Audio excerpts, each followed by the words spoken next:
નમો દ્વૈ સવયંતાનમ નમો દ્વૈ સવૈદાનમ નમો દ્વૈ સવાયર્યાન નમો દ્વૈ સૌજ્યાયનમ નમો દ્વૈ સૌતિભાવતી સાવનમ ઓંકારમિંદુ સંયુક્ત નિત્યમ ધ્યાયંતિ યોગિન કામદમોક્ષદો શ્રી ઓંકારાય નમો નમઃ મંગલમ ભગવાનયો મંગલમ કુટુંબોને મંગલમ કુંડાર્યો જૈન્દ્રમો સુમંગલમ નમઃ સમયસ્થાનાય સ્વાનુભૂત્યા ચકાસ્તે ચિત્તવાય ભવાય સર્વમાં પ્રભાવનિર્ધનિદાતા. નિયમ સાર. ભગવાન કુંકુંદાચાર્ય રચિત નિયમસાર તથા મુનિવર પદ્મપ્રભુ મલધારી દેવ રચિત તાત્પર્યવૃત્તિ ટીકા એનો સ્વાધ્યાય ચાલે છે. એમાં શુદ્ધભાવ અધિકારમાં ગાથા 43નો સ્વાધ્યાય આપણે કરી રહ્યા છીએ. ગાથા 43માં આચાર્ય ભગવાને 9 બોલ કયા છે અને એ દ્વારા આત્માનું સ્વરૂપ દર્શાવ્યું છે કે આત્મામાં શું નથી. જો કે શુદ્ધભાવ અધિકારની શરૂઆત કરી 38મી ગાથા, ત્યાર પછીથી 39મી ગાથાથી એ વાત તો કરતા જ આવ્યા છે અને 42 ગાથા સુધીમાં 23 બોલ તો એ રીતે આવી ગયા છે. અને અહીંયા આ બીજા 9 બોલ કયા છે કે આત્મા નિર્દંડ છે, નિર્દ્વંદ છે, નિર્મમ છે, નિઃશરીર છે, નિરાલંબ છે, નિરાગ છે, નિર્દોષ છે, નિર્મૂઢ છે અને નિર્ભય છે. એટલે એ બધું આત્મામાં નથી. આ દંડ, દ્વંદ, મમતા એટલે મમ, શરીર, આલંબન, રાગ, દોષ, મૂંઢતા કે ભય કાંઈ આત્મામાં નથી. આ ગાથા, એનો અર્થ, ટીકા અને ટીકા ઉપર પૂજ્ય ગુરુદેવના પ્રવચનનો થોડો ભાગ આપણે કર્યા છે. હવે આગળ ભાગ લઈએ. પ્રવચન રત્ન ચિંતામણી ભાગ બીજો, પાના નંબર 157. અહીંયા બીજા પેરેગ્રાફમાં નિમિત્તની વાત આવી. ગુરુદેવે પહેલો બોલ નિર્દંડનો સમજાયો અને તે પછીથી આ નિર્દ્વંદના બોલની વાત ચાલતી હતી ત્યારે કોઈએ પ્રશ્ન કર્યો કે આ નિમિત્તનો આધાર નથી તો પણ મંદિર તો કરાવો છો અને આ મોટા પંચકલ્યાણક પણ કરાવો છો, આ બધું છે તો ખરું. આત્મામાં કોઈ દ્વંદ નથી, બેપણું નથી અને આત્માને બીજા કોઈનો આધાર પણ નથી. વસ્તુમાં એ કોઈ સ્વભાવનો પણ પ્રવેશ નથી એટલે એનો આધાર પણ નથી. તો એના પછીથી એ આવો પ્રશ્ન કર્યો કે આપ નિમિત્તનો આધાર નથી એમ કહો છો, છતાંય આ મંદિર કરાવો છો અને મોટા પંચકલ્યાણક પણ કરાવો છો. તો એનું સમાધાન આપતા ગુરુદેવે કહ્યું કે ભાઈ એ તો થવા કાળે હોય ત્યારે બાહ્યમાં મંદિર આદિ થાય છે એટલે કે એ પ્રકારે બાહ્યમાં થવાનું હોય તો થાય છે, બાકી એને કરે કોણ?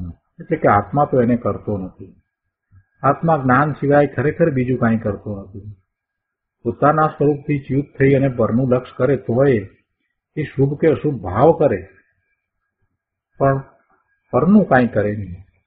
અને એ વાત તો કૃપાળુ દેવે પણ કરી છે ને કે આત્મા એક તણખલાના 2 ટુકડા એ કરી શકતો નથી. એટલે પરપદાર્થનું કાંઈ આત્મા કરે એ તો વાત જ નથી. છતાંય અહીંયા ગુરુદેવે સ્પષ્ટતા કરી છે કે ભાઈ એ એના થવાના કાળે થાય. પરપદાર્થ છે એનું પરિણમન છે અને જયારે થવાનું છે તે થાય, બાકી એને આત્મા કરતો નથી. તો આધારની વાત ચાલતી એટલે કોઈએ પાછો ફરીથી પ્રશ્ન કર્યો કે અમને એનો આધાર રહે ને, કે મંદિર હોય તો આધાર રહે ને. ગુરુદેવ કહે છે કે અહીંયા તેની જ ના પાડે છે. આત્માને મંદિરનો તો આધાર નથી, મંદિરનો આધાર નથી, અને મંદિરમાં પ્રતિમા છે એનો પણ આત્માને આધાર નથી. પરંતુ તેના પ્રત્યે લક્ષ જતા જે એને ભક્તિના ભાવ, શુભ ભાવ થાય છે, સ્તુતિના ભાવ થાય છે, વંદનના ભાવ થાય છે, તો એવા ભાવ સાથે રહેલો એ વિકલ્પ, તો એ વિકલ્પનો આધાર નથી. એ વિકલ્પને આધારે કે એવા શુભ ભાવને આધારે આત્મા રહ્યો નથી. આત્મા તો ત્રિકાળ પોતાના ગુણને કારણે રહ્યો છે, એમાં જીવત્વ શક્તિ છે, એ જ એનું જીવન છે. ગુણનો ક્યારેય નાશ થતો નથી. અનંત ગુણ એમને એમ રહ્યા છે, એટલે આત્માનું અસ્તિત્વ એમને એમ જળવાઈને રહ્યું છે. એમાં કાંઈ ફેરફાર પણ થયો નથી, અને કોઈનો આધાર નથી, કોઈની એને જરૂર નથી, અપેક્ષા નથી. એટલે વિકલ્પ, એ વિકલ્પનો પણ આત્માને આધાર નથી, અને આત્મા તો વિકલ્પથી રહિત છે. વિકલ્પ બધા મનના, અને ભગવાન આત્મા તો મન, વાણી અને કાયાથી જુદો છે. મન, વાણી અને કાયા વિનાનો ભગવાન આત્મા ત્રિકાળ શુદ્ધ રહે છે. એવી એક વખત દશા થઈ, એટલે કે સિદ્ધ દશા થઈ, પછી એને ફરીથી જન્મ મરણ થતા નથી, એને શરીર લેવા પડતા નથી, એટલે મન પણ હોતું નથી અને વિકલ્પ પણ હોતા નથી. એટલે સિદ્ધ પરમેશ્વરને તો કોઈ વિકલ્પ નથી, મન નથી, વાણી નથી, કાયા નથી, કાંઈ નથી. એટલે એના આધારની આત્માને જરૂર નથી. એટલે આત્મામાં એવું કાંઈ છે જ નહીં. તો એ રીતે એ બધાથી રહિત આત્મા નિર્દ્વંદ છે, દ્વંદ વિનાનો છે. તો એ રીતે નિર્દ્વંદની વ્યાખ્યા થઈ. હવે એના પછી નિર્મમ, આત્માને અહીંયા નિર્મમ કહ્યો છે. 158માં પાના પર અહીંયા કહે છે કે ભગવાન આત્મા નિર્મમ છે. મમ અર્થાત રાગાદી મારા છે એવું આત્મામાં છે નહીં. વ્યવહાર રત્નત્રયનો વિકલ્પ મારો છે એવું પણ વસ્તુમાં નથી, આત્મામાં નથી. કારણ કે વસ્તુમાં વિકલ્પ ક્યાં છે? વસ્તુમાં તો વિકલ્પ છે નહીં. તો વિકલ્પ નથી તો પછી આ મારું છે એવો વિકલ્પ કેવી રીતે આત્મામાં હોય? કોઈ પણ વિકલ્પ નથી તો પછી આ મારાપણાનો વિકલ્પ એ આત્મામાં ક્યાંથી હોય? કોઈ પણ પદાર્થમાં મારાપણાની બુદ્ધિનો એ વિકલ્પ એ આત્માને ક્યાંથી હોય? એટલે કે વ્યવહાર રત્નત્રયનો વિકલ્પ મારો છે એવું વસ્તુમાં નથી. ગુરુદેવ કહે છે કે આ શુદ્ધ ભાવ અધિકારે તો રેલમ છેદ કરી નાખી છે. આત્માનું આવું સ્વરૂપ દર્શાવીને આચાર્ય ભગવાને તો ઘણો ઉપકાર કર્યો છે. અને મુનિવરે એવી સુંદર ટીકા લખી છે. ટીકામાં કહે છે કે પ્રશસ્ત અપ્રશસ્ત, શુભ અને અશુભ સમસ્ત મોહ રાગ દ્વેષનો અભાવ હોવાથી આત્મા નિર્મમ છે. જો પહેલા અહીંયા પ્રશસ્ત રાગ લીધો એટલે શુભ રાગ લીધો છે, એ શુભ રાગ પણ આત્મામાં નથી, પછી અશુભની તો વાત જ ક્યાં રહી? સમસ્ત મોહ રાગ દ્વેષ એમ કેવું છે ને, તેથી પહેલા પ્રશસ્ત મોહ રાગ દ્વેષ પહેલા લીધા. ભગવાનને, આત્માને તીર્થંકર ભગવાન પ્રત્યે, કેવળી ભગવાન પ્રત્યેનો જે રાગ છે તો એ શુભ ભાવ છે. તો એવો પ્રશસ્ત રાગ છે એ પણ આત્મામાં નથી, એ બધો એ સ્વરૂપમાં નથી. ભગવાનનો પ્રેમ એટલે કે દિનેશ્વર ભગવાનનો પ્રેમ, પ્રેમ એટલે એમના તરફનો ભાવ, અહોભાવ, પૂજાનો ભાવ, વિનયનો ભાવ, ભક્તિનો ભાવ, એવો શુભભાવ, જે પ્રશસ્ત રાગ છે, તો એ આત્મામાં નથી. તો પછી અપ્રશસ્ત રાગ તો આત્મામાં ન હોય એ તો સાધારણ વાત છે, એ તો લૌકિક છે. પ્રશસ્ત અપ્રશસ્ત મોહ તેમજ પ્રશસ્ત અપ્રશસ્ત રાગ દ્વેષનો બધાયનો અભાવ હોવાથી, એટલે કે એક પણ વિકલ્પનો, શુભ વિકલ્પનો કે અશુભ વિકલ્પ, કોઈ પણ વિકલ્પ નહીં, એ બધા વિકલ્પનો અંદરમાં તો અભાવ છે. અને એવો અંદરમાં અભાવ હોવાથી આત્મા નિર્મમ છે. વિકલ્પની મમતા નથી. નિર્મમ એટલે મમતા વિનાનો છે. નિર્મમ એને કોઈ મમતા નથી. પર પદાર્થની તો વાત બાજુ પર મૂકો, પણ એને પોતાના જે ભાવ થાય છે એની પણ એને મમતા નથી. એવું નિર્મમ છે. કેમ કે એ વિકલ્પ અંદરમાં છે નહીં. એવી મમતા આત્મામાં નથી. દ્રવ્યની વાત છે, ત્રિકાળી દ્રવ્યમાં એ નથી. એ પર્યાયમાં તો છે, એનો તદ્દન અસ્વીકાર કરવામાં નથી આવ્યો, પણ અહીંયા તો ત્રિકાળી દ્રવ્યની વાત ચાલે છે, તો ત્રિકાળી દ્રવ્યમાં એ નથી એમ કહેવું છે. એ બધું પર્યાયમાં છે, અને પર્યાય પણ એક સમયનું સત છે, એનું હોવાપણું છે.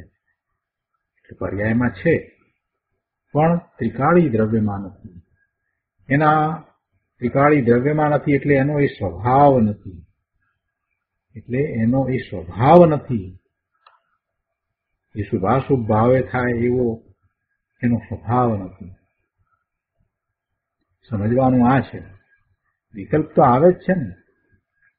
વિકલ્પ ના આવે એવું તો બનતું નથી. પૂર્ણ દશા નથી થઈ ત્યાં સુધી વિકલ્પ તો છે જ ને. પણ અહીંયા તો એ કહેવું છે કે એ શુભ વિકલ્પ હોય તો પણ એ કોઈ આત્માના ગુણને કારણે નથી. આત્માના સ્વરૂપમાં એ વસ્તુ જ નથી. એટલે એ તો છૂટી જવા વાળી વસ્તુ છે. જે પર્યાયમાં છે એ તો નાશવંત છે. એ શુભાશુભ ભાવ તો નાશવંત છે.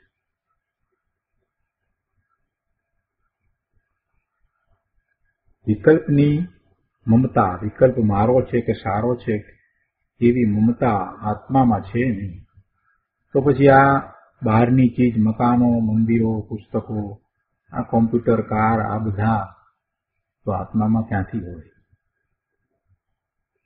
એને એની પર્યાયમાં થતો જે ભાવ છે એ પણ એના આત્મામાં નથી. એમ જયારે વાત કરી દીધી તો પછી આ તો પર પદાર્થો છે. એ પર પદાર્થો તો આત્મામાં ક્યાંથી હોય? આત્મા એનાથી તદ્દન ભિન્ન છે. એની સમીપમાં એ આવ્યો, એ એની સમીપમાં પદાર્થો આવ્યા, એ સંયોગી ચીજ છે. આ બધું એ કેમ સ્વીકારતો નથી? એનો સ્વીકાર નથી કરતો માટે તો દુઃખી થાય છે. આ સંયોગી છે ને, જે સંયોગને કારણે પ્રાપ્ત થયું છે, તો એ સંયોગ ચાલ્યો જતા એનો વિયોગ પણ થાય, એ ચાલ્યું જાય, એ તો સ્પષ્ટ છે.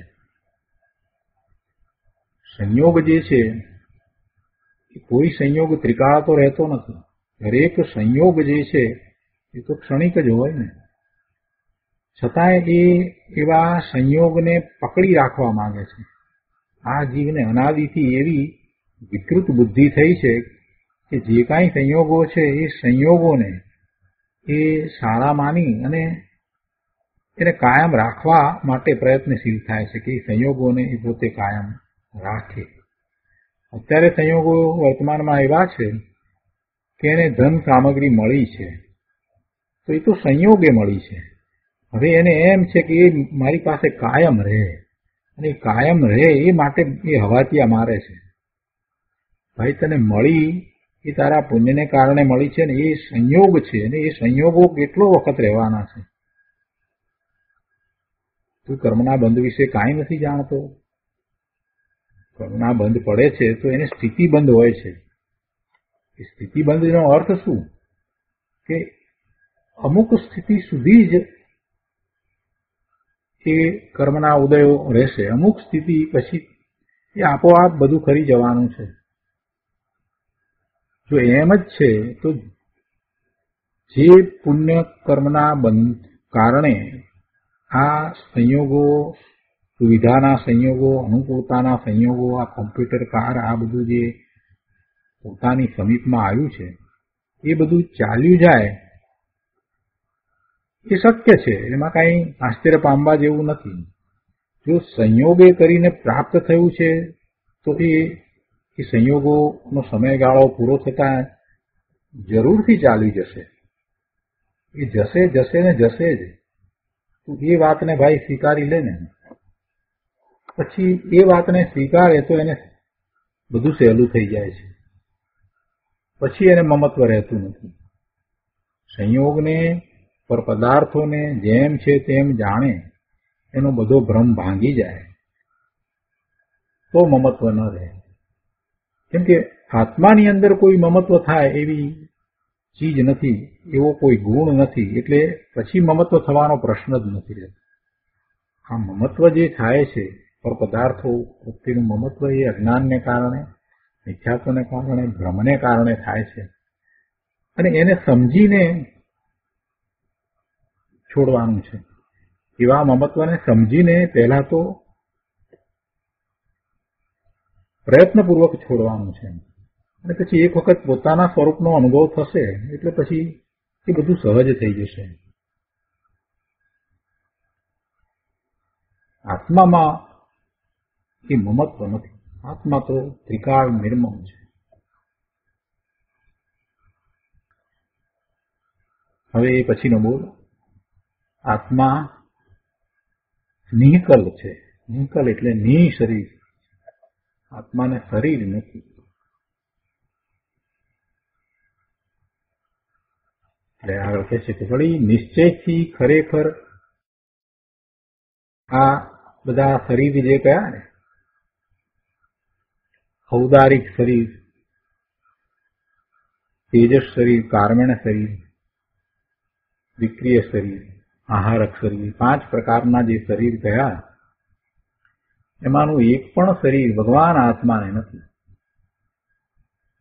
અને એક પણ શરીર આત્માને નથી તો પછી શરીરથી ધર્મ થાય એ વાત જ ક્યાં રહી? એટલે કોઈએ પ્રશ્ન કર્યો તો પણ જીવિત શરીરથી તો ધર્મ થાય ને. ગુરુદેવ કહે છે કે અહીંયા તો કહે છે કે શરીર જ આત્મામાં નથી તો પછી જીવિત શરીર ક્યાંથી આવ્યું? તો વાત એ છે કે અજ્ઞાની મૂળ વસ્તુ જ સમજ્યો નથી અને છતાં મોટા પંડિત નામ ધરાવવા છે એટલે પછી સંસ્કૃત વ્યાકરણ ને બીજામાં આમ છે તેમ છે ને કરે છે. પણ ભાઈ તારી દ્રષ્ટિમાં જ ફેર છે. દ્રષ્ટિ કહેતા શ્રદ્ધા. તારી શ્રદ્ધામાં જ ફેર છે. તારી આત્મા વિશેની શ્રદ્ધા જે છે એ જ મિથ્યા છે. જે ત્રિકાળ શાશ્વત વસ્તુ છે, જે અવિનાશી ચીજ છે, જેને કોઈના આલંબનની જરૂર નથી, જે પૂર્ણ છે, જે સ્વતંત્ર છે, એવી વસ્તુની તે શ્રદ્ધા કરી નથી ને એટલે જ્યાં ને ત્યાં તું એવા ભગવાન આત્માને માટે તું આલંબન શોધે છે કે એ હોય તો આત્માને ઠીક, પણ તું આત્માને જાણતો નથી ને એટલે તને એવો પ્રશ્ન થાય છે, એટલે તને એવા વિકલ્પો છે. એક વખત તને તારા આત્માનો અનુભવ થાય, સ્વરૂપનો અનુભવ થાય, અનુભૂતિ થાય, પછી પોતાનું સામર્થ્ય જણાઈ જાય છે. પોતે સર્વજ્ઞ સ્વભાવી સર્વદર્શી છે, પોતે કેવળ જ્ઞાન પ્રાપ્ત કરી શકે એવો છે, પોતે અનંત આનંદ ગુણથી ભરેલો છે, અનંત શાંતિ સુખ ના ગુણથી ભરેલો છે.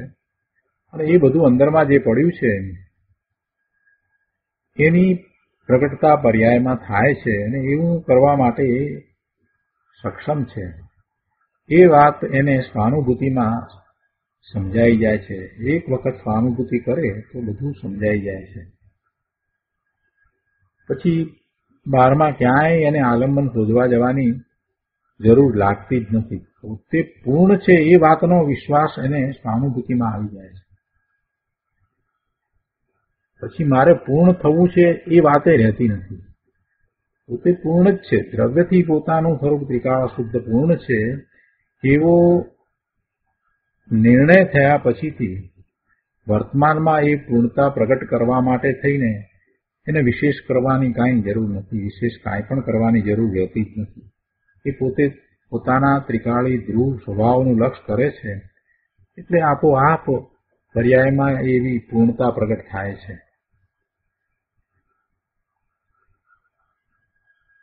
એવી પૂર્ણતા પર્યાયમાં પ્રગટ થાય છે. અહીંયા કહે છે ગુરુદેવ કે ભાઈ તું આ બધું સંસ્કૃત ને વ્યાકરણ ને આમાં આમ છે ને તેમ છે ને એ બધું વાંચી ને રહ્યો છે, પણ મૂળ વાત તો એ છે કે તારી દ્રષ્ટિમાં જ ફેર છે, અને એવો દ્રષ્ટિમાં ફેર છે, મિથ્યા દ્રષ્ટિ છે, તો પછી તું જેટલું જે કાંઈ વાંચીશ એટલું બધું તને ઊંધું જ પડશે. એટલે પહેલા તો તું દ્રષ્ટિ બદલી નાખ. અહીંયા કહે છે કે નિશ્ચયથી ઔદારિક શરીર આત્મામાં નથી. તિર્યંચને અને મનુષ્યને ઔદારિક, કાર્મણ અને તેજસ શરીર હોય છે, અને નારકી અને દેવને વૈક્રિક, કાર્મણ અને તેજસ શરીર હોય છે. અને આહારક શરીર એ રિદ્ધિધારી મુનિઓ પોતાની એવી રિદ્ધિથી બનાવે છે. એટલે એમાંના એ 5 પ્રકારના શરીર થયા, એમાંના કોઈ પણ શરીર આત્મામાં નથી.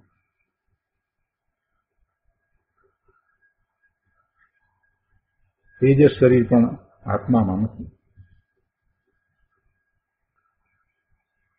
કાર્મણ શરીર પણ આત્મામાં નથી. કાર્મણ શરીર એટલે આ દ્રવ્ય કર્મ અને ભાવ કર્મનો સમૂહ, એ પણ આત્મામાં નથી. કોઈ શરીર આત્મામાં નથી. આમ કહ્યું એટલે કોઈ પ્રશ્ન કરે કે તો શું આ કાર્મણ શરીર એ જડને હશે? કહે છે કે એ કાર્મણ શરીર પોતે જ જડ છે,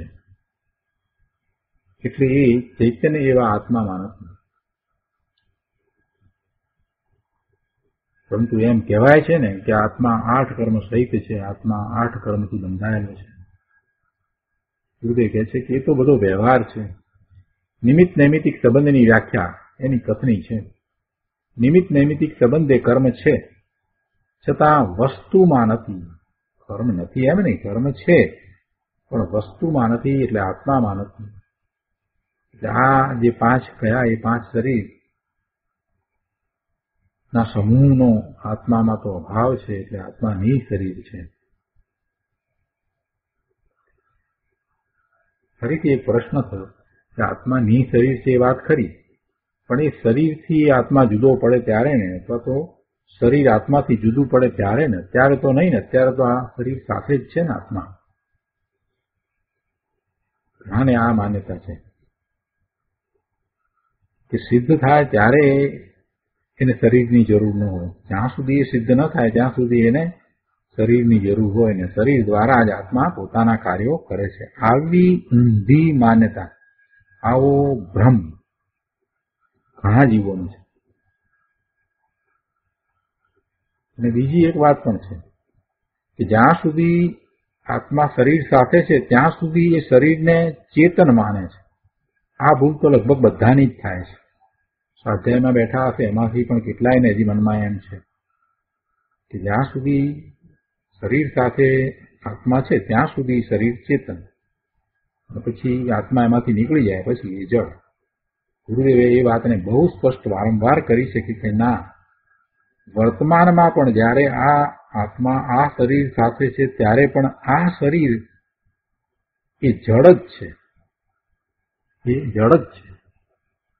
ગુરુદેવ કહે છે કે એ ત્રણેય કાળે આત્માથી શરીર જુદું છે, આત્મામાં શરીર નથી, ને ત્રણેય કાળે શરીર છે તે તો જળ જ છે. એ પૂતગળોનો સ્કંદ છે એ જળ જ છે. પૂતગળમાં ચેતન ક્યારેય હોય નહીં. પૂતગળ જ્ઞાન કરતું જ નથી. પૂતગળ જ્ઞાન કરતું નથી, જ્ઞાન સ્વભાવી નથી. એની સાથે આત્મા છે તે વખતે પણ એ તો જળ જ છે. એ ચેતન ક્યારેય હોતું જ નથી. હલનચલન થાય એટલે ચેતનપણું એમ નથી. ચેતન કોને કહેવાય? જે જ્ઞાન કરે છે એ ચેતન છે. શરીર જ્ઞાન કરે છે કે આત્મા જ્ઞાન કરે છે? હલનચલન થાય એટલે કઈ ચેતન ના કહેવાય. ભૂતગોળોના હલનચલન થાય તો થાય. દરેક દ્રવ્ય છે એની અંદર અનેક ગુણ પડ્યા છે, એનામાં એવી શક્તિ હોય છે, ગતિ થાય. સ્વદ્રવ્યની વાત કરી ત્યારે કહ્યું ને કે જીવ અને પૂતગળને ગતિ કરવામાં જે નિમિત્ત છે તે ધર્માસ્તિકાય છે, કે પૂતગળ ગતિ કરે છે એ તો નક્કી થયું ને. એના હલનચલન હોય, પૂતગળનો સમૂહ હોય, એના હલનચલન થાય તો થાય. જેથી કરીને કઈ ચેતન થોડું કહેવાય. એટલે શરીર એની સાથે આત્મા હોય ત્યારે એ જળ જ છે, એ જ્ઞાન કરતું નથી, એ ચેતન નથી. અને એ શરીર આત્મામાં પ્રવેશ પામતું નથી, આત્મા શરીરમાં પ્રવેશ પામતો નથી. એ શરીર અને આત્મા બંને આકાશના એક ક્ષેત્રને વિશે છે એટલું બસ. પણ એમ નથી કે શરીરની અંદર આત્મા છે. એ તો વ્યવહારથી બોલાય, એ બોલવાની ભાષા છે. આત્મા શરીરથી તદ્દન જુદો જ છે. અને આત્માની અંદર ત્રણ કાળમાં ક્યારેય શરીર હતું નહીં, છે નહીં અને ભવિષ્યમાં હોય નહીં. ત્રણેય કાળે આત્મા નહીં શરીર છે. એના પછીનો બોલ નિરાલંબ. નિરાલંબ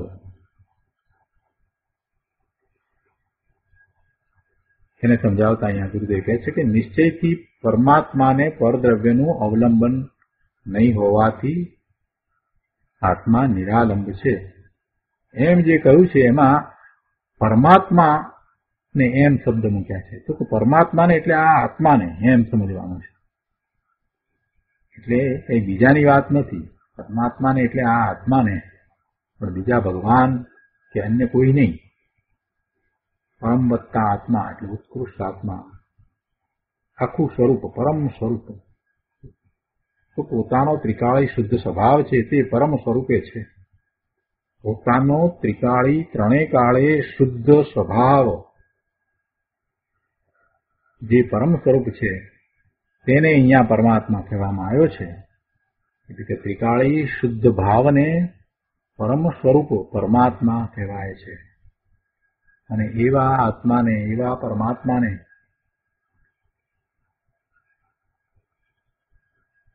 પરદ્રવ્યનું અવલંબન નહીં હોવાથી એ નિરાલંબ છે. આત્મા નિરાલંબ છે. નિશ્ચયથી એવા પરમાત્માને પરદ્રવ્યનું અવલંબન નહીં હોવાથી આત્મા નિરાલંબ છે. આત્માને પરદ્રવ્યનો આધાર અને અવલંબન નથી.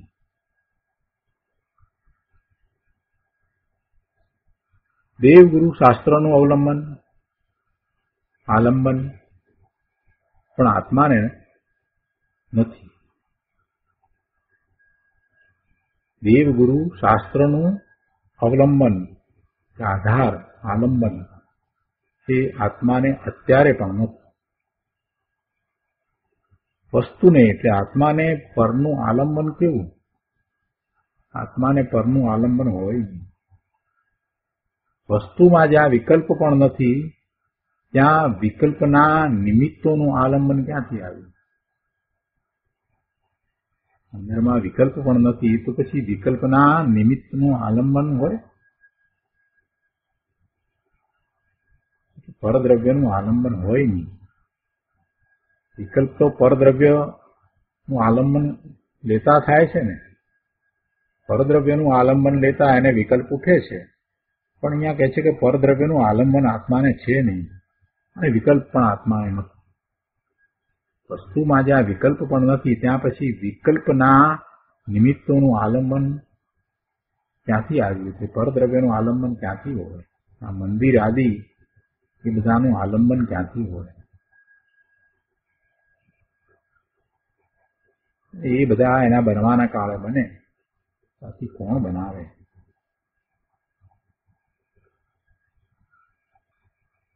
તેની જોડે તે વખતે એટલે આ જે પરદ્રવ્યોમાં જે કાંઈ ફેરફાર થાય, મંદિર બને, એવું જે કાંઈ થાય, તો તેની જોડે તે વખતે તે રાગ હોય, એવો રાગ હોય તો એને મંદિર બનાવવાનો રાગ હોય એને શુભ વિકલ્પ કહેવાય છે. છતાં પણ તે વિકલ્પ આત્મામાં નથી, સ્વરૂપમાં નથી. એ વિકલ્પ આત્મામાં નથી, સ્વરૂપમાં નથી. કોઈએ પ્રશ્ન કર્યો તો શું એવો વિકલ્પ કરવો કે ના કરવો? એવો વિકલ્પ શું કરવા કરવો? એમ તો પછી ન જ કરીએ, આત્મામાં નથી, ન કરીએ. ગુરુદેવ એની સરસ વાત કરે છે. ગુરુદેવ કહે છે કે વિકલ્પને કરે કોણ? અહીંયા સૂક્ષ્મતા છે ને સમજવા જેવું છે. પાના નંબર 160 ઉપર ગુરુદેવ કહે છે કે વિકલ્પને કરે કોણ? એ તો આવે, અને જ્યારે વિકલ્પ આવે ત્યારે તેની એટલે જ્ઞાનીની એવી દશા છે કે જ્ઞાની એને જાણે. શું કહ્યું? કે વિકલ્પને કરે કોણ? એ તો આવે, વિકલ્પ આવે, અને જ્યારે વિકલ્પ આવે ત્યારે તેને એટલે કે જ્ઞાની જાણે છે. જ્ઞાની ને અજ્ઞાની બધા એ વિકલ્પને જાણે છે. જ્યારે જે વિકલ્પ આવ્યો છે, શુભ વિકલ્પ છે, અશુભ વિકલ્પ છે, તો એ વિકલ્પને દરેક જીવ જાણે છે, કેમ કે એ જ સમયે એને જાણવા વાળી જ્ઞાનની પર્યાય હોય જ છે. અરે ક્રોધ આવે છે તો ક્રોધને જાણવા વાળી જ્ઞાનની પર્યાય છે. રાગ થયો છે તો રાગને જાણવા વાળી જ્ઞાનની પર્યાય એ જ વખતે છે. પણ અજ્ઞાની એ જ્ઞાનની પર્યાયનું લક્ષ કરતો નથી. એ જ્ઞાનની પર્યાય દ્વારા એને જણાય છે કે આ પોતાને ક્રોધ આવ્યો છે, એ જાણે છે, છતાંય એનું લક્ષ કરતો નથી, અને એ ક્રોધમાં એટલે કે જે ભાવે થયો છે એમાં આગળ વધી જાય છે. જ્યારે જ્ઞાની એ જ સમયે એને ક્રોધ આવ્યો છે, એ જ સમયે એને જે જ્ઞાનની પર્યાયમાં ખ્યાલ આવે છે કે આ ક્રોધ છે, તો તરત જ એ એનાથી પાછો વળે છે ને એનું સ્વામિત્વ કરતો નથી.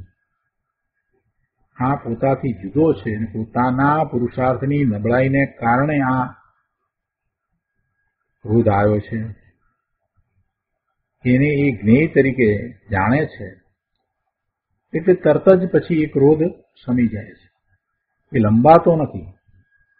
વેર ઝેર જ્ઞાનીને કેમ લંબાતા નથી અને સામાન્ય માણસોને કેમ વેર ઝેર લંબાયા કરે છે? એનો વિચાર કર્યો? કેમ કે એ એને જાણે છે. જેના પ્રત્યે દ્વેષ થયો છે એ દ્વેષ થવાનું કારણ એ શું છે? એ દ્વેષ થવાનું કારણ ખરેખર શું છે એ જ્ઞાની જાણે છે કે પોતાના પુરુષાર્થની નબળાઈ છે, એટલે આવો વિકલ્પ આવ્યો છે, એમાં આ દ્વેષ છે કે ક્રોધ છે. વાસ્તવમાં એ કંઈ મારા આત્માનો સ્વભાવ નથી, મારા આત્માનો ગુણ નથી, અને એ મારાથી તદ્દન જુદો છે.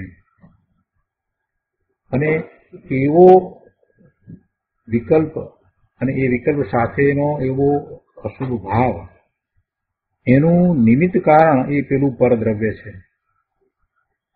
એ પેલું પરદ્રવ્ય છે, અથવા તો બીજો કોઈ જીવ છે, જે પણ છે તે એ નિમિત્ત કારણ છે. ખરેખર એને લીધે અહીંયા પોતાને એવો ક્રોધ થયો છે એમ નથી.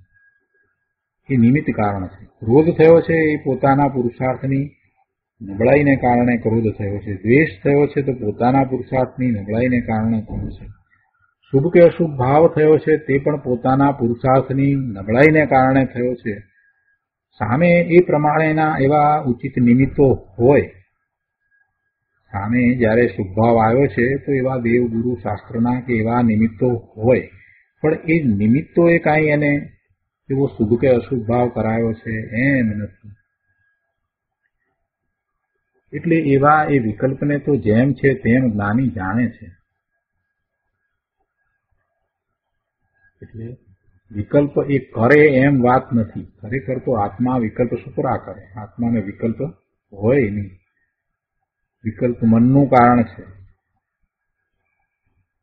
આત્માને જે ભાવ છે એ શુભ કે અશુભ ભાવ છે અને એ વખતે જે વિકલ્પ છે એ એવા જ છે. સંજ્ઞી પચેન્દ્રિયને વિકલ્પ અને એની સાથે રહેલો ભાવ એ બે વસ્તુ જુદી છે. વિકલ્પ ન હોય તો એ ભાવ તો જીવને હોય જ છે ને.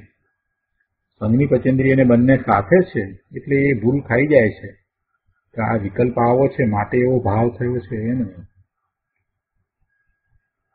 તો જેને વિકલ્પ નથી એવા અસંગની ને પછી ભાવે ન હોય, પણ એમ નથી. એકેન્દ્રિય છે એને પણ ભાવ છે, એને પણ દ્વેષના ભાવ છે.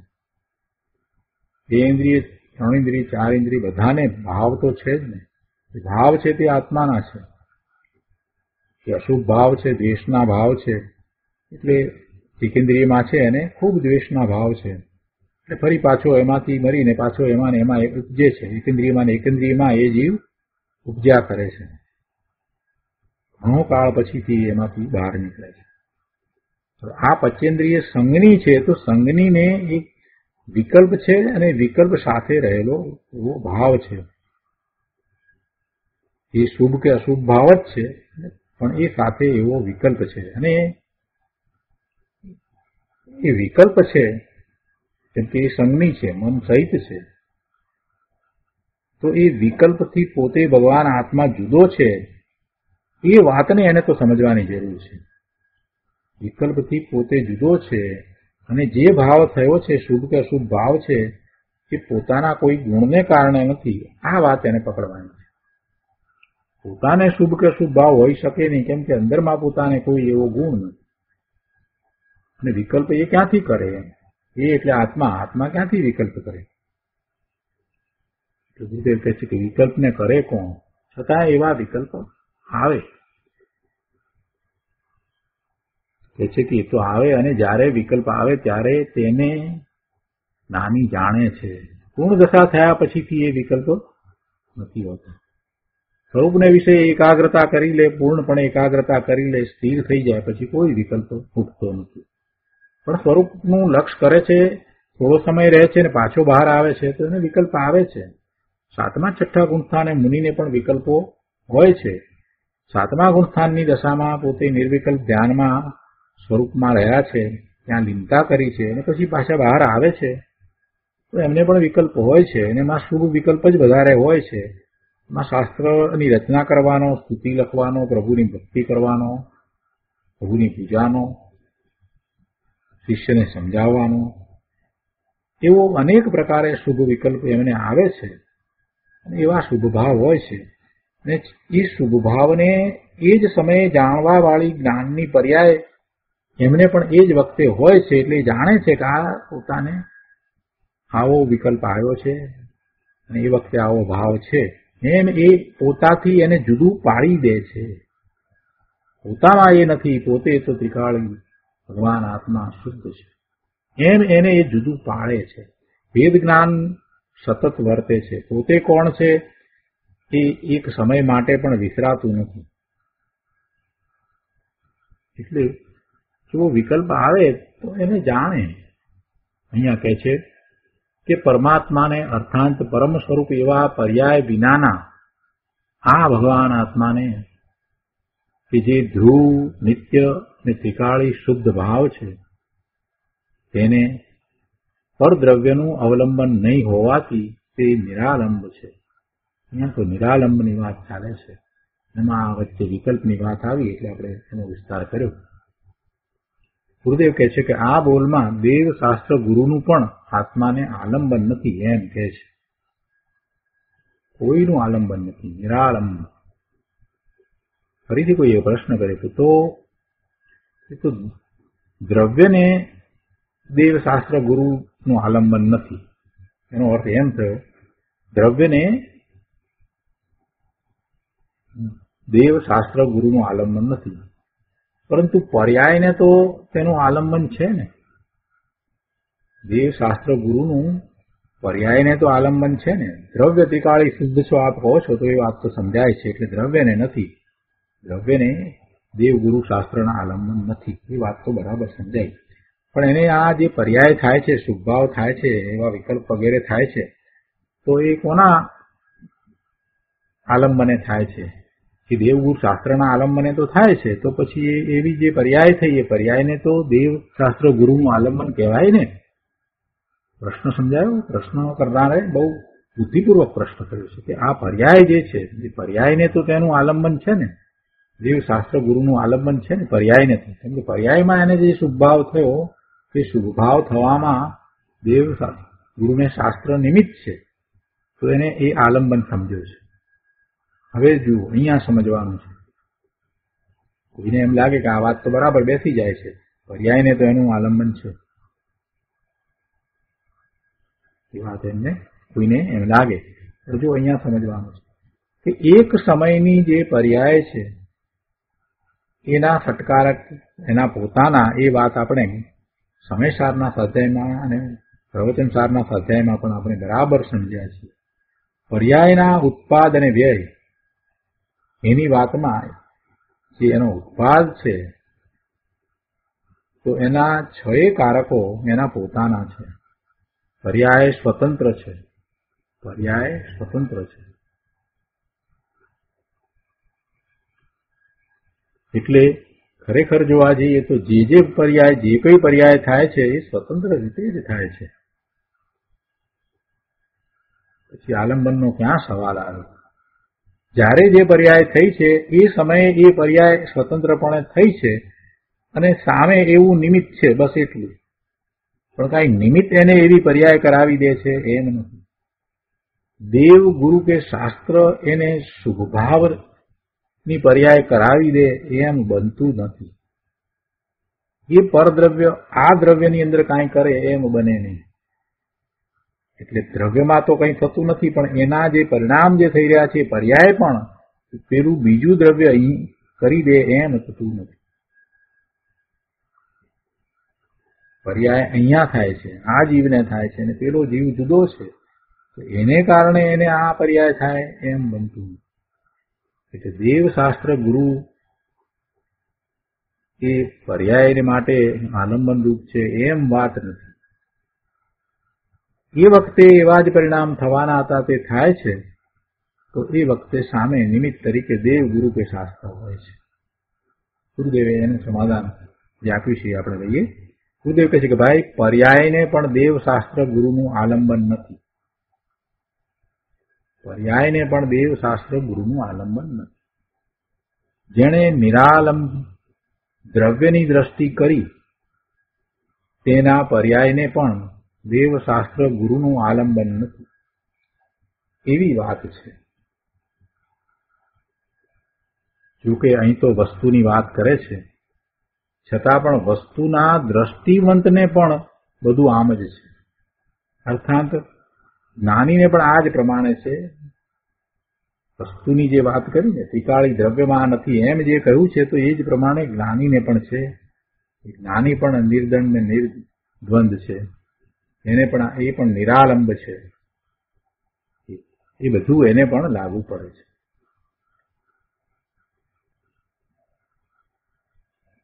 તો અહીંયા એક પ્રશ્ન કર્યો તો થાય કે ભૂલ નીકળી જાય તો કલ્યાણ થઈ જાય. આ બધી ભૂલ છે, એટલે કે આ અમે જે સમજાય એમાં ભૂલ છે. ગુરુદેવ કહે છે કે શું ભૂલ તેની મેળે નીકળી જાય? ભૂલ શું એની મેળે નીકળે? એ તો પુરુષાર્થ કરે તો ભૂલ નીકળે ને. તારે પુરુષાર્થ કરવો નહીં અને તું એમ માને કે ભૂલ નીકળી જાય. બોલે એથી શું ભૂલ નીકળી જશે? એ તો પુરુષાર્થ કરે તો ભૂલ નીકળે ને.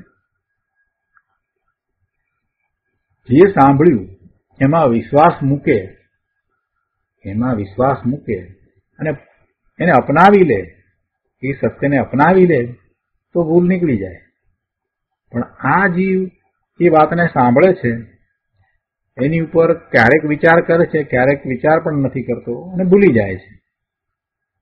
6 દ્રવ્યની સ્વતંત્રતાને ખૂબ સાંભળી પછી કહ્યું કે આ બરાબર છે, 6 દ્રવ્ય સ્વતંત્ર જ છે, બધા પોતપોતાનામાં જ છે. દરેક દ્રવ્યનું પોતાનું ક્ષેત્ર છે, પોતાના કાળ ભાવ છે. કોઈ પણ દ્રવ્ય જે છે એ બીજાના ક્ષેત્ર કાળ ભાવમાં કાંઈ કરતું નથી. જે દરેક જીવ છે એ પોતે પોતાના સ્વદ્રવ્ય ક્ષેત્ર કાળ ભાવને વિશે જ રહે છે, બીજા અન્યના દ્રવ્ય ક્ષેત્ર કાળ ભાવને વિશે કાંઈ કરતો નથી. આ બધું એ બરાબર સમજ્યો હોય ને એની બધી ચર્ચા પણ કરે, બધું બરાબર.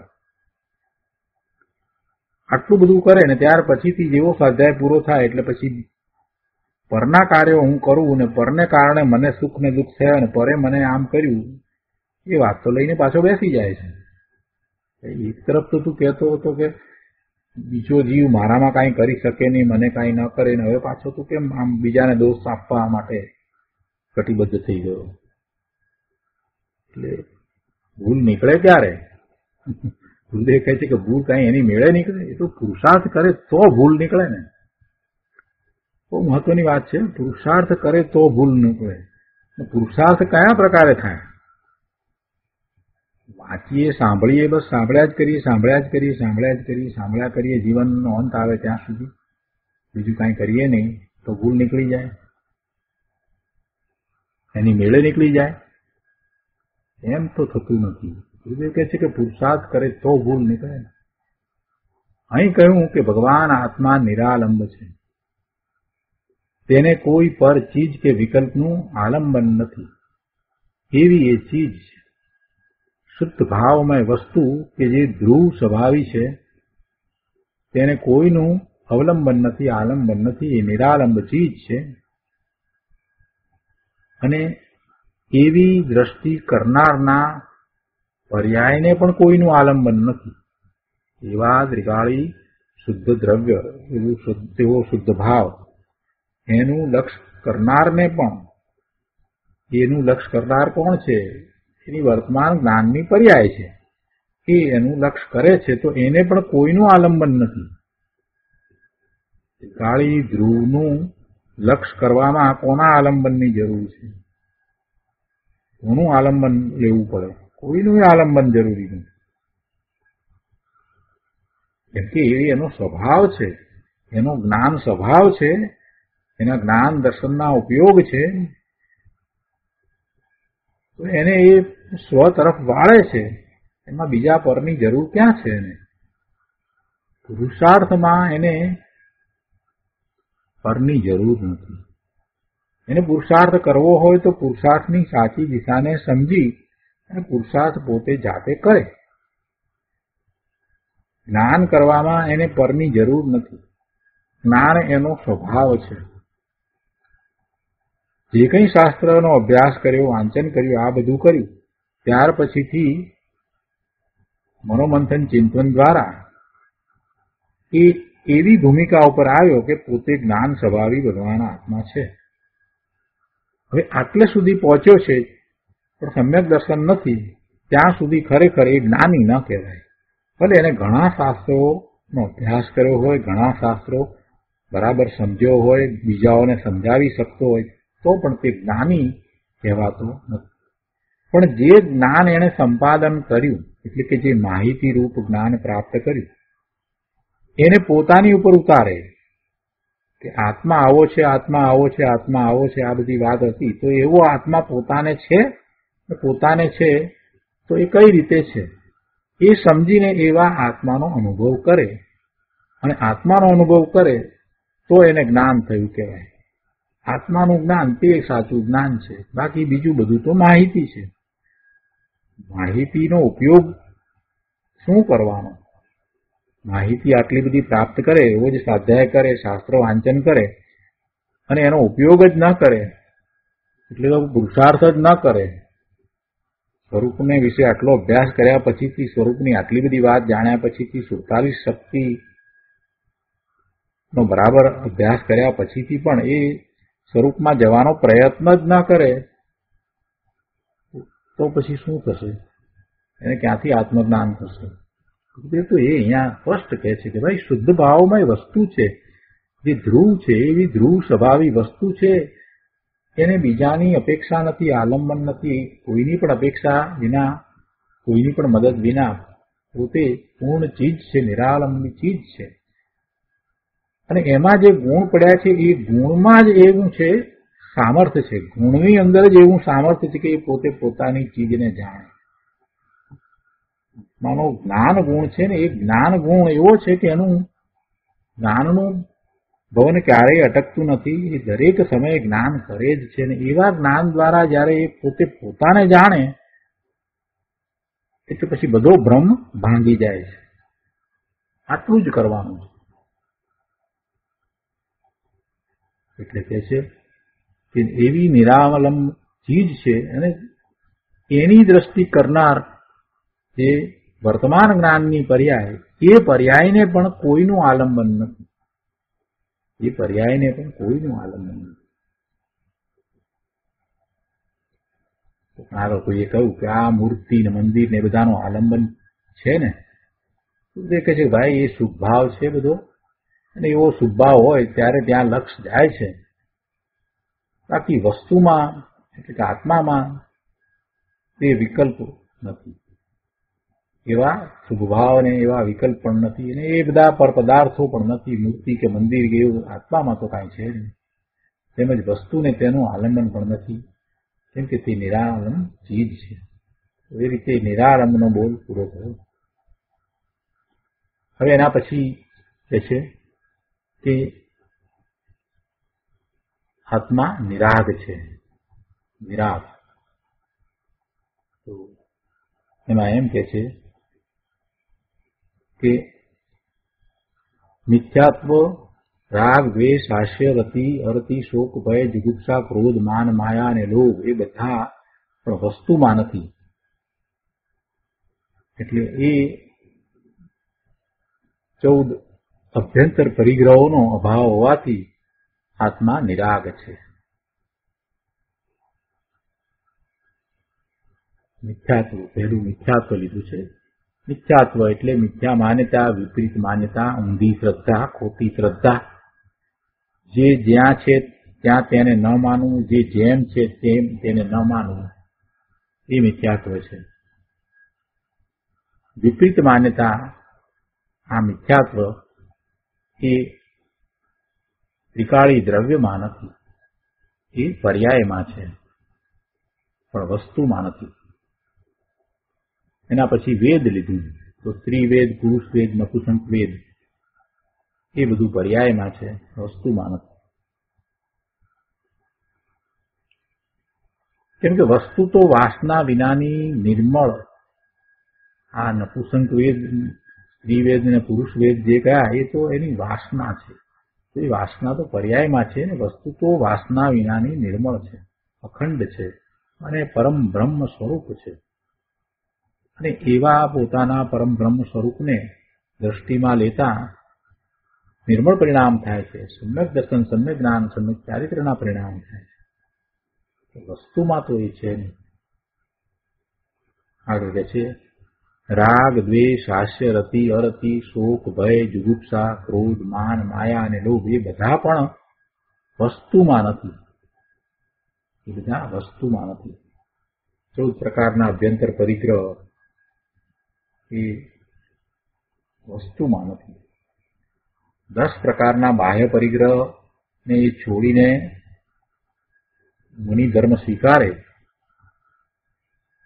એટલે કઈ નિર્ગ્રંથ મુનિ નથી થઈ જતું. આ અભ્યંતર પરિગ્રહ છે એ પણ જયારે છોડે છે એટલે કે એનું પણ લક્ષ છોડે છે ત્યારે એનો પુરુષાર્થ ઉપડ્યો કહેવાય. અહીંયા કહે છે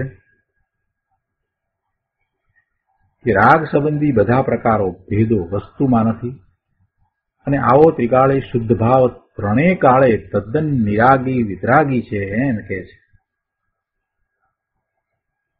આગળ 161માં વાના ઉપર બીજા પેરેગ્રાફમાં કહે છે કે આત્મા નિરાગ છે, અર્થાત એ તો વિતરાગતાની મૂર્તિ છે. નિરાગ એ તો વિતરાગ છે, વિતરાગતાની મૂર્તિ છે, વિતરાગ સ્વરૂપ છે. અને આવા અરૂપી નિરાગી ચૈતન્ય ઘન આત્માને ખરેખર આત્મા એટલે કે શુદ્ધ ભાવ કહેવામાં આવે છે. અને એવા શુદ્ધ ભાવનું શરણ લેતા, તેને આશ્રય જતા, ત્યાં એકાગ્રતા કરતા જે દશા પ્રગટ થાય તેને ધર્મ કહેવામાં આવે છે. એ નિર્મળ પરિણામ છે. આત્મા નિરાગ વિતરાગ છે. આત્મા વિરાગ વિતરાગ છે. કારણ કે જો તે વિતરાગ ન હોય તો વિતરાગ પર્યાય આવશે ક્યાંથી? જે વિતરાગતા પર્યાયમાં જે પ્રગટ થાય છે એવી વિતરાગતા આવશે ક્યાંથી? એટલે પોતે વિરાગ વિતરાગ છે. આ વાત કરી કે વિતરાગ પર્યાય આવશે ક્યાંથી એમ કહ્યું એટલે કોઈએ પ્રશ્ન કર્યો કે દ્રવ્યમાં પર્યાય નથી ને? દ્રવ્યમાં પર્યાય નથી ને? વિતરાગ પર્યાય આવશે ક્યાંથી એમ કરીને જયારે સમજાવ્યું ત્યારે એ પ્રશ્ન કર્યો પણ પર્યાય તો દ્રવ્યમાં નથી ને? ગુરુદેવ એનું સમાધાન આપ્યું છે કે છે કે દ્રવ્યમાં એટલે દ્રવ્યમાં વર્તમાન પર્યાય નથી, છતાં પણ બીજા બધા ભૂત અને ભાવિના પર્યાયો દ્રવ્યમાં શક્તિ રૂપે છે. શક્તિ રૂપે ભૂત અને ભાવિના બધા પર્યાયો દ્રવ્યમાં છે. આ પર્યાય વર્તમાન એ તો બહાર પ્રગટ થઈ ગઈ, પણ શક્તિ રૂપે ભૂત અને ભાવિના બધા પર્યાયો દ્રવ્યમાં છે. દ્રવ્યમાં એ આખો પર્યાયનો પ્રવાહ છે. એક જે વર્તમાન છે તે વ્યક્ત છે, બીજી બધી અવ્યક્ત પર્યાય છે. નિશ્ચયથી દ્રવ્ય કે જે નિરાગ છે તે નિરાગ જ છે. નિશ્ચયથી દ્રવ્ય કે જે નિરાગ છે તે નિરાગ જ છે. અને પર્યાયમાં વિતરાગતા થાય છે તે જુદી વાત, જુદી વસ્તુ, બીજી અપેક્ષા છે. કેમ કે તે તો પર્યાય અપેક્ષાએ વિતરાગતા થાય છે. પોતાનું સ્વરૂપ તો વિતરાગ જ છે, એ શક્તિ રૂપે તો એમ જ છે, નિરાગ છે. અને પર્યાયમાં વિતરાગતા થાય છે તે જુદી વસ્તુ છે. એ તો એક એક સમયની એ પર્યાય છે. કેમ કે અંદરમાં એવો ગુણ પડ્યો છે એટલે એવા પરિણામ થાય છે. અને એ પર્યાયની અપેક્ષાથી વિચારીએ તો એ પર્યાય અપેક્ષાએ એ વિતરાગતા છે. એ પર્યાય અપેક્ષાએ પર્યાયમાં વિતરાગતા છે.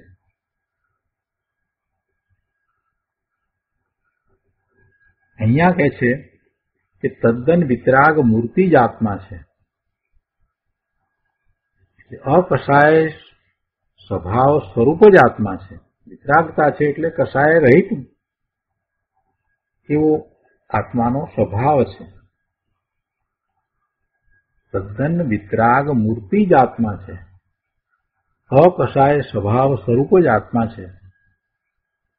ભલે તેનું ક્ષેત્ર નાનું હોય છતાં પણ તેના સ્વભાવની અપરિમિતતા, બેહદતા છે. તેના સ્વભાવની હદ નથી. આવો વિતરાગ સ્વભાવ જેમાં પરિપૂર્ણ પડ્યો છે તે આત્માને આશ્રયે વિતરાગતા થાય છે એટલે એવા પરિણામ થાય છે. એ પર્યાય છે. અને એવા વિતરાગતાના જે પરિણામ થયા, એવી પર્યાય જે થઈ એ વ્યવહાર ક્રિયાકાંડને આશ્રયે વિતરાગતા થતી નથી. વ્યવહાર ક્રિયાકાંડને આશ્રયે વિતરાગતા થતી નથી. કેમ કે વ્યવહાર જે છે એ તો રાગ છે, માટે વ્યવહાર ક્રિયાકાંડને આશ્રયે વિતરાગતા ન થાય. વિતરાગતા પોતાનો સ્વભાવ છે એટલે પર્યાયમાં એ પ્રગટ થાય છે. વિતરાગતા એ અંદરમાં પડેલો પોતાનો અકષાય અપરિમિત સ્વભાવ છે એટલે પર્યાયમાં એવી વિતરાગતા થાય છે. એવી વિતરાગતા, પૂર્ણ વિતરાગતા થયા પછીથી એ પછી કાયમ એ જ રહે છે. તો કોઈએ ફરીથી પ્રશ્ન કર્યો છે અહીંયા કે વ્યવહાર ક્રિયાકાંડ વિતરાગતા પ્રગટ કરવામાં મદદ તો કરે ને? આ બધો વ્યવહાર ને ક્રિયાકાંડ છે એ વિતરાગતા પ્રગટ કરવામાં મદદ કરે કે ન કરે? કરે ને. બધાને એમ જ છે કે આમાં આ બધું કંઈક કરીએ બહારમાં એ મદદ કરે. ગુરુદેવ કહે છે કે જો તારે વિતરાગતા પ્રગટ કરવી હોય તો વિતરાગી આત્માની મદદ લે ને ભાઈ, 12મા ક્રિયાકાંડમાં કુકરા જાય છે. તારું ત્રિકાળ સ્વરૂપ જ વિતરાગ છે, એવો તું ભગવાન આત્મા છે તો એની મદદ લે ને. એટલે કે ત્યાં તું લક્ષ કર ને, આત્મા કે જે વિતરાગ સ્વભાવી છે તેની મદદ લે ને. આથી જે આ અન્ય વિતરાગી ભગવાન છે, એટલે કે તીર્થંકર ભગવાન, કેવળી ભગવાન જે છે, જેમણે વિતરાગતા પૂર્ણ પ્રગટ કરી છે, તો એ પણ તને કાંઈ વિતરાગતા આપી દે એવું તો નથી. કારણ કે તેમની વિતરાગતા તેમની પાસે છે. તેમની પાસે તારી વિતરાગતા ક્યાં છે કે એ તને આપે? તેમની પાસે ક્યાં તારી વિતરાગતા છે કે એ તને આપે? ખરેખર વિતરાગ દેવ તો આત્મા જ છે. તેથી પોતાનું વિતરાગ સ્વરૂપ છે તેની સહાયથી જ વિતરાગતા પ્રગટે છે. પણ અન્ય વિતરાગ દેવની સહાયથી વિતરાગતા પ્રગટે છે એમ નથી. વસ્તુ તે વસ્તુ છે. શ્રી કુંકુંદાચાર્ય શુદ્ધ ભાવ અધિકારમાં બીજું બધું કાઢીને એકલો વિતરાગ મૂર્તિ પ્રભુ આત્મા બતાવ્યો છે.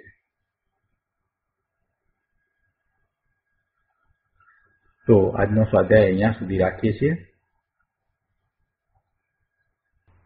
હવે સુખધામ બોલીએ. સુખધામ અનંત સુખ